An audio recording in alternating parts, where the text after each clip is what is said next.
आजकल भी हम और आप मुरीद होते हैं ना। बाबा आए गाँव में, यहाँ लाल पीला कपड़ा देखे वो मुरीद हुई गए। बोलो। लेकिन इमाम हसन की जिंदगी सामने रखो। आजकल बाबा बहुत घूमते हैं। एक बाबा ऐसे गांव में पहुंचे पीर साहब, तो एक आदमी अपने घर पे लेके गया, सोचा कि पीर साहब का नीचे वाले कमरे में न बैठे हुए ऊपर बैठे हुए।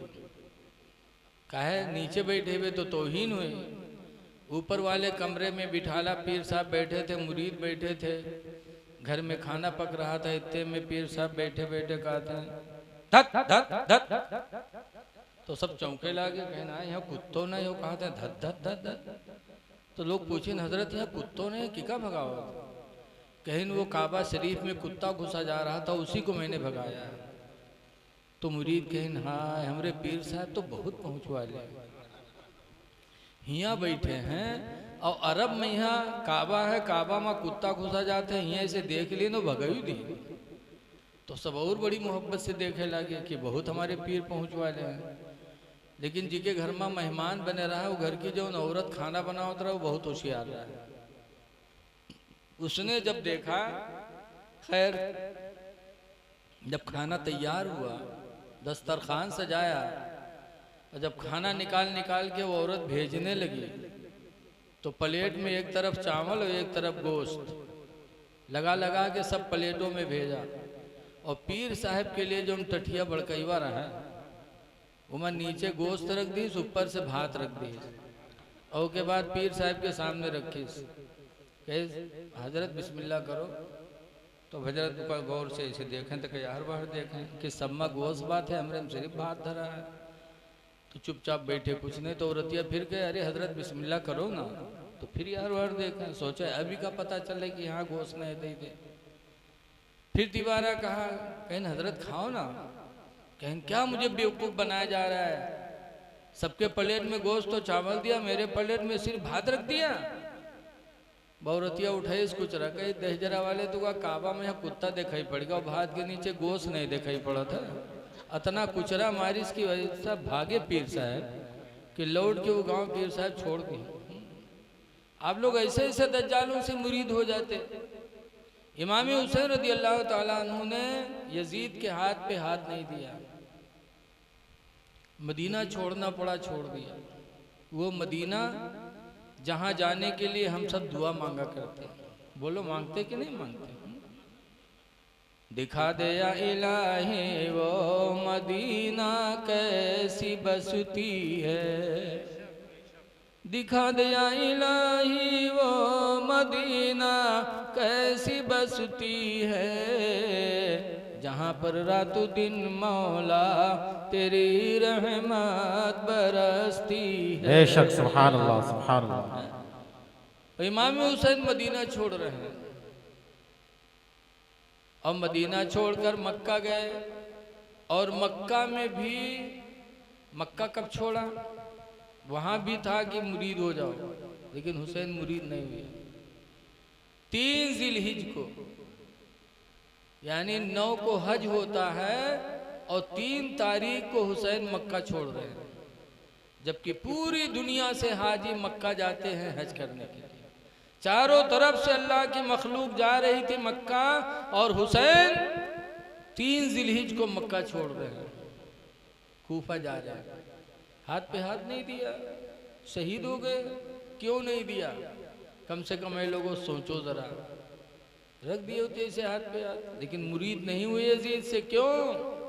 मुसलमान था, कलमा पढ़ता था, फिर भी यजीद से मुरीद नहीं हुए। क्यों? इसलिए कि उसने नमाजों को छोड़ा था, नमाज छोड़ दिया था, दाढ़ी बनवा लिया था, शराब पीने लगा था। माँ बहन बेटे भाई सब में निकाह को जायज़ कर दिया था कि चाहे बिटिया से निकाह करो, चाहे बहन से निकाह करो। नबी करीम के दीन को उसने बर्बाद कर दिया था। इसलिए हुसैन ने इसे हाथ पे हाथ नहीं दिया, जान दे दिया, मदीना छोड़ा, सब कुछ बर्दाश्त किया, लेकिन नहीं दिया। ऐ हुसैन के मानने वालों, जरा आप भी सोचो कि हुसैन से मोहब्बत है और अगर आपकी नमाज छूट रही है तो क्या हुसैन आपसे राजी होंगे? बोलो। जब यजीद से मुरीद नहीं हुए इसी बुनियाद पर आप दाढ़ी बनवाओगे तो क्या हुसैन राजी होंगे? नबी करीम सल्लल्लाहु अलैहि वसल्लम ने फरमाया था कि ऐ लोगों, चेहरों पे दाढ़ियां रखाओ, इसलिए कि दाढ़ी कब्र में रोशनी का सहारा है। वो अंधेरी कोठरी में रोशनी का जरिया अगर है तो हदीसों में आया है कि वो चेहरे पर दाढ़ी है। इसलिए शराब से भी दूर रहो, जुआ से भी दूर रहो। यजीद से हुसैन ने इसीलिए बैत कबूल नहीं फरमाई। इमाम हुसैन रदी अल्लाह ताला अन्हु करबला में 2 मुहर्रम को उतर चुके थे। आज 2 तारीख थी ना, 2 ही को इमाम हुसैन करबला में पहुंचे थे और 7 को पानी बंद हुआ, दाना पानी सब। हुसैन चाहते तो कोई यजीदी बच के नहीं जाता, दुआ मांग देते, अल्लाह की तरफ से ऐसा अजाब उतरता कि सब खत्म हो जाते, जैसा कि रवायतों से साबित है कि इमाम हुसैन रदी अल्लाह अन्हु ने अपने खीमा, जहाँ खीमा बना था उसके पीछे गढ़ा खुदा के उसमें आग जलवा दिया था। तो एक यजीदी ने कहा, हुसैन आखिरत में जहन्नम में जलने से पहले दुनिया ही में जलने के लिए आग तैयार कर लिया। जैसे इतना कहा जहन्नम में जलोगे, यहाँ भी जलने के लिए तैयार हो गए। तो इमाम हुसैन को उसने जहन्नमी कह दिया। हुसैन को तकलीफ हुई, दुआ मांगी, परवरदिगार ये मुझे जहन्नमी कह रहा है, इलाही से तू जलील फरमा दे। इमाम हुसैन के हाथ उठे, दुआ मांगी तो वो यजीदी घोड़े पे बैठा था, घोड़ा बिदका और लाके उसी आग में उसको गिरा दिया और वो यजीदी जल के राख हो गया। दरियाए फुरात का पानी 4 दिन से बंद। इमाम हुसैन से एक यजीदी ने कहा, हुसैन देख रहे हो पानी बह रहा है, जानवर पी रहे हैं, कुत्ते पी रहे हैं, ठीक है, लेकिन हुसैन अगर तुम कहो कि पानी का एक कतरा दे दिया जाए तो नहीं दिया जा सकता। इमाम हुसैन ने हाथ फैलाया, परवरदिगार इसने जैसे अहले बैत को प्यासा रखा है, या अल्लाह इसे तू प्यास की तकलीफ में मुब्तला फरमा दे।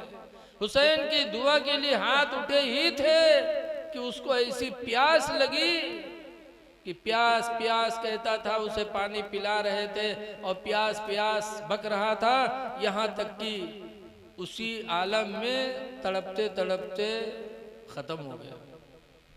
एक ने कहा था कि हुसैन तुम अपने आप को नबी का नवासा क्यों कहते हो, नबी के नवासे नहीं हो।